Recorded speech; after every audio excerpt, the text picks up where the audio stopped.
నేను నిన్నేం చేయను.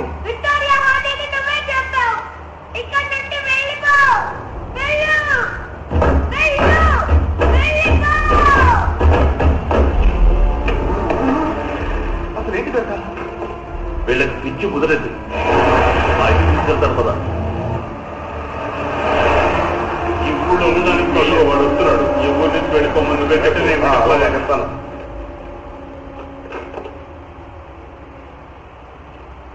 ఇంకా ఎందుకు ఇక్కడే ఉన్నావు? వెంటనే మా ఊరు వదిలి వెళ్ళిపో. ఆవేశపడు. నీ వల్లే అతని కూతురు సరిపోయింది. నువ్వు చూసావుగా, బిడ్డను కోల్పోయినా నా భార్య ఎలా ఏడుస్తుందో చూసావుగా. మీరు అన్యాయంగా నిందలు వేస్తున్నారు. దయచేసి అతన్ని ఇంటికి వెళ్ళమని చెప్పండి.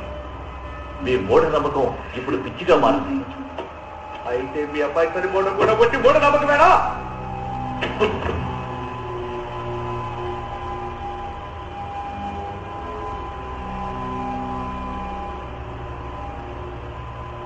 అయితే సరే, ఇతను రైల్వే స్టేషన్ తీసుకెళ్తాను.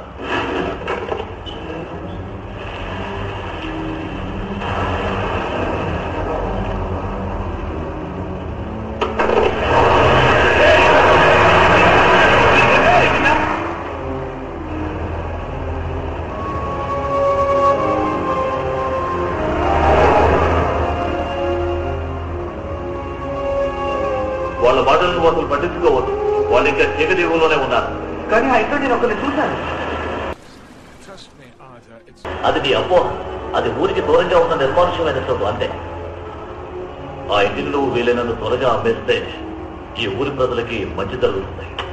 ఇదిగో ఎదుర్చుకో. రాత్రి 11 గంటలకి అల పొంగుతుంది. దానికి ముందుగానే వస్తాను. వదిలేండి, నేను రాత్రంతా పనిచేద్దాం అనుకుంటున్నాను. అయితే నా డాక్టర్ని తీసుకెళ్ళు. స్పైడర్ రా, నీకు తోడుగా ఉంటుంది. నీడలను అన్వేషించే ప్రయత్నం మాత్రం చేయకూడదు.